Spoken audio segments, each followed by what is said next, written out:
వచ్చాను కాబట్టి ఎంతమంది మరి కూడికలో పాలు పొందారో మనందరం కూడా దేవుని వాక్యాన్ని వినియోగించు ఉన్నాం. దేవుని పిల్లలారా, దేవుని వాక్యాన్ని వింటూ ఉండగా అంటే పరిశుద్ధాత్మ దేవుడు తన దాసునితో మాట్లాడుచు ఉంటూ ఉండగా మనందరం కూడా దేవుని వాక్యాన్ని వినియోగించు ఉన్నాం. ఆ దేవుని వాక్యాన్ని వింటూ ఉన్నప్పుడు ఆయన చెప్పినటువంటి సందేశం అంతట్లో ఉన్న సారాంశాన్ని మనం గ్రహిస్తే ఏం చెప్పాడు అంటే, దేవుని పిల్లలారా, దేవుని కొరకు లేక దేవునితో ఎలాంటి సంబంధాన్ని కలిగి ఉంటే ఒక విశ్వాసిని లేక ఒక వ్యక్తిని దేవుని బిడ్డను దేవుడు ఎలా దీవిస్తాడు, ఎలా ఆశీర్వదిస్తాడు అన్న సత్యాన్ని ఆయన మాటల ద్వారా, ఆయన సందేశము ద్వారా, ఆయన యొక్క జీవితము ద్వారా మనము వినియోగించు ఉన్నాం. మనందరం చూసాము, మనందరం వినియోగించు ఉన్నాం. అలా విని చూస్తూ ఉంటూ ఉన్నప్పుడు ఆయన దేవుని వాక్యాన్ని పంచుకుంటూ ఉండగా దేవుడు నాతో మాట్లాడుచూ ఉన్నాడు. దేవుడు నాతో మాట్లాడుచూ ఉండగా దేవుని మాట నేను వింటూ ఉన్నాను. దేవుని మాట నేను వింటూ ఉన్నప్పుడు దేవాది దేవుడు జ్ఞాపకం చేసిన మాట ఏంటంటే, అవును, దేవాది దేవుడు ఏమి జ్ఞాపకం చేశాడు అంటే, దేవుని పిల్లలారా, వాళ్ళ నాన్నగారి గురించి మాట్లాడుతూ ఉన్నాడు కదా. జార్జ్ సంపత్ని గారు ఏం చేశారంటే వాళ్ళ నాన్నగారి గురించి మాట్లాడాడు. వాళ్ళ నాన్నగారు ఎవరు అంటే దైవజనుడు కదా. వాళ్ళ నాన్నగారు ఎవరు? మంచి దైవజనుడు. దైవజనుడు అంత మాత్రమే కాకుండా తన పిల్లలను ఎలా పెంచాడు అంటే మంచి క్రమశిక్షణలో పెంచాడు అన్న విషయాన్ని కూడా జ్ఞాపకం చేసి ఉన్నాడు. నిజంగా దేవుని పిల్లలారా, క్రమశిక్షణ అన్నది మానవునికి చాలా విలువైనది. క్రమశిక్షణ లేకపోతే కదా, క్రమశిక్షణ లేకపోతే ఏ రీతిగా ఉంటుంది అనేటువంటి విషయాన్ని మనము ఆలోచన చేయగలిగితే, అవును, క్రమశిక్షణ లేకపోవడము ఎక్కువ హానికరము. ఏమి లేకపోవడం కంటే క్రమశిక్షణ లేకపోవడము కదా. తెలివి లేకపోయినా పర్వాలేదు, ఏముండాలి? క్రమశిక్షణ ఉండాలి కదా. క్రమశిక్షణ లేకపోతే ప్రమాదము లేక హానికరము అని చెప్పి మనం వింటూ ఉంటాం. అంత మాత్రమే కాకుండా దేవుని సంగమ మరొక విషయాన్ని కూడా మనం జ్ఞాపకం చేసుకున్నట్లయితే, మన బలహీనతలను గుర్తించినప్పుడు మన బలం బయటపడుతూ ఉంది. దేవుని గుర్తిస్తే మన బలహీనతను మనం గుర్తించినప్పుడు మన బలం ఏంటో కూడా బయటపడుతూ ఉంది, వస్తూ ఉంటుంది అన్న విషయాన్ని మనము జ్ఞాపకం చేసుకోవాలి. మన తప్పును సరిదిద్దుకున్నప్పుడే మన తెలివితేటలు ఏమవుతాయి అంటే వికసిస్తాయి, ప్రకాశిస్తాయి, అభివృద్ధి చెందుతాయి. కానీ నేటి కాలంలో ఇవి చేయటానికి మానవులు ఇష్టపడడం లేదు. సరే, పాస్ గారి తండ్రి గారిని గురించి మాట్లాడుతూ ఉన్నారు. మరలా మీరు ఎక్కడికో వెళ్ళిపోతున్నారు అనుకుంటున్నారా? నేను ఎక్కడికి వెళ్ళిపోవట్లేదు. క్రమశిక్షణ గురించి మాట్లాడుతూ ఉన్నాను. మా నాన్నగారు ఏం చెప్పాడు అంటే క్రమశిక్షణకు మారు పేరు, క్రమశిక్షణ గురించి నేర్పించాడు అని జ్ఞాపకం చేశాడు. దేవుని పిల్లలారా, అలా జ్ఞాపకం చేస్తూ ఉన్నాడు కదా. తిరిగి ఆయన యొక్క సేవా జీవితానికి ముందు జీవితం, ఆయన ఆత్మీయ జీవితానికి ముందు జీవితం, ఆయన విశ్వాస జీవితానికి ముందు జీవితము ఎలా ఉంది అనేటువంటి విషయాన్ని కూడా జ్ఞాపకం చేసి ఉన్నాడు. ఎలా ఉంది అంటే నత్తివాడు కదా, లేక స్పష్టంగా మాట్లాడగలిగేవాడా? ఎవరైనా నత్తివాడు కదా.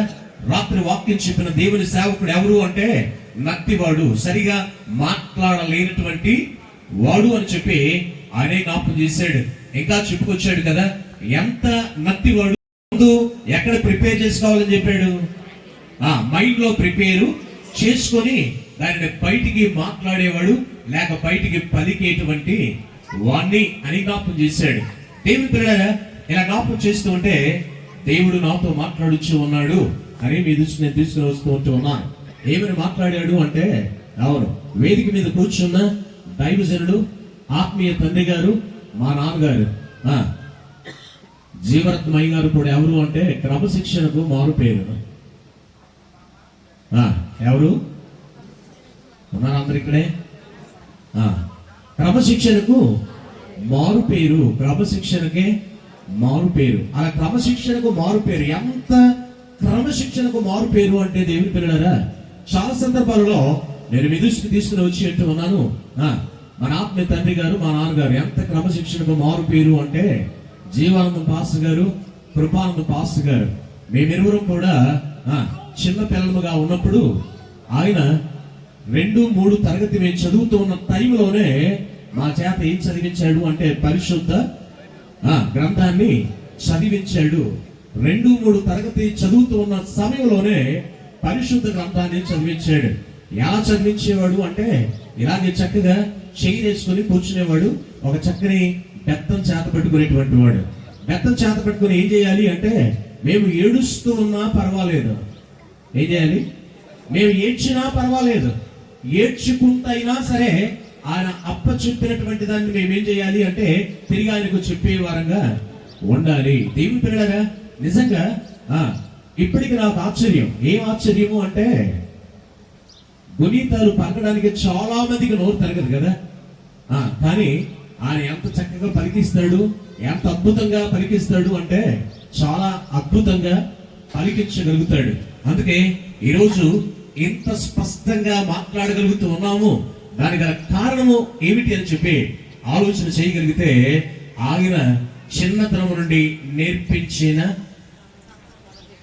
ఏ శిక్షణ? నేర్పించిన క్రమశిక్షణ. దేవుని పిల్లలారా, అలా ఎప్పుడైతే క్రమశిక్షణ అన్నది నేర్పించబడుతూ ఉంటుందో వాళ్ళు ఏమవుతారు అంటే క్రమశిక్షణలో పెంచబడిన వారు, క్రమశిక్షణలో ఎదిగినటువంటి వారు, క్రమశిక్షణలో నేర్చుకునేటువంటి వారు ఏ రంగములోనైనా అభివృద్ధి చెందుతారు. హల్లెలూయా. ఏ రంగములోనైనా వారు ఏమవుతారు అంటే వర్ధిల్లేవారుగా ఉంటారు. ఏ రంగములోనైనా వారు ఎలా ఉంటారు అంటే దేవునికి మహిమ తెచ్చేవారుగా ఉంటారు. తల్లిదండ్రులకు దేవునికి మహిమ తెస్తే తల్లిదండ్రులకు ఏం చేస్తారు? తల్లిదండ్రులకు ఘనతను కలుగజేసేటువంటి వారుగా ఉంటారు. అంత మాత్రమే కాదు, వారు సమాజానికి ఎలా ఉంటారు? దీవెనకరంగా, ఆశీర్వాదకరంగా ఉంటారు. నా ప్రియ దేవుని పిల్లలారా, మరి దైవజనుడి గురించి విన్నాము. ఇప్పుడు దైవజనుడి గురించి మనం వింటూనే ఉన్నాం. మరి మనం ఏమి కావాలి, మనం ఎలా ఉండాలి, మనం ఏమి నేర్చుకుంటూ ఉన్నాము, పరిశుద్ధాత్మ దేవుడు మనకేమి నేర్పిస్తూ ఉన్నాడు అనేటువంటి విషయాలను మనము ఆలోచన చేయగలిగితే నిజంగా క్రమశిక్షణ అన్నది అత్యంత విలువైనటువంటి విషయము. ఒక వ్యక్తి జీవితంలో ఉండవలసింది ఏంటంటే క్రమశిక్షణ. అందుకే వెళ్తూ దైవజనుడు జీవానందం పాస్ గారికి ఒక చక్కని ఏం చెప్పాడు? సంగతి చెప్పాలి. ఏం చెప్పాడు? మొదట ఏం నేర్పించమని చెప్పాడు? పర్వాలేదు, మరొకసారి ఏం నేర్పించమన్నాడు? క్రమశిక్షణ నేర్పించాలి కదా. జీవానంద పాస్ గారు మీ సంఘానికి ముందు ఏం నేర్పించండి? క్రమశిక్షణ నేర్పించండి. నా ప్రియ దేవుని పిల్లలారా, నేను ఎవరినో తప్పు పట్టడానికో కించపరచడానికో నేను ఈ మాట చెప్పట్లేదు, కానీ నిజంగా పరిశుద్ధాత్మ దేవుడే ఆయన చేత ఆ మాట చెప్పించి వెళ్ళాడు అని నేను అంటూ ఉన్నాను. పరిశుద్ధాత్మ దేవుడే ఏం చెప్పాడు? ఆ మాట నేర్పించి వెళ్ళాడు, లేక ఆ విషయాన్ని జ్ఞాపకము చేసి వెళ్ళాడు అనేటువంటి విషయాన్ని మనందరం కూడా గ్రహించాలి కదా. మన తప్పును దిద్దుకుంటే మనం ఏమవుతాము అన్న విషయాన్ని జ్ఞాపకం చేశాను కదా. మన తప్పును మనం గుర్తిస్తే, మన బలహీనతను మనం గుర్తిస్తే దేవుని పిల్లరా మనం ఏమవుతాము అంటే బలవంతులం అవుతాము, జ్ఞానవంతులము అవుతాము. బలవంతులము, జ్ఞానవంతులము కావాలి అంటే ముందు మన బలహీనతను మనము గుర్తించే వారముగా, మన తప్పులను మనము సరిదిద్దుకునేటువంటి వారముగా ఉండాలి. కానీ దేవుని పిల్లరా, దేవాది దేవుడు మాట్లాడితే ఆయన ఏమంటాడు అంటే తిత్తుబాటు నీకు అసహ్యము కాదా? ఏంటి అసహ్యము? ఎవరికి? మానవుడితో దేవుడు మాట్లాడుతూ ఉన్నాడు. తిత్తుబాటు నీకు అసహ్యము కాదా అని చెప్పి దేవాది దేవుడు మాట్లాడుతూ ఉన్నాడు. దేవుని సంగమా, తిత్తుబాటు ఎక్కడ అసహ్యమైంది అంటే భూమి మీద కాదు, సాక్షాత్తు పరలోకములోనే, ప్రారంభములోనే అసహ్యమై ఉంటుంది. ఎవరికి అంటే అపవాదికి.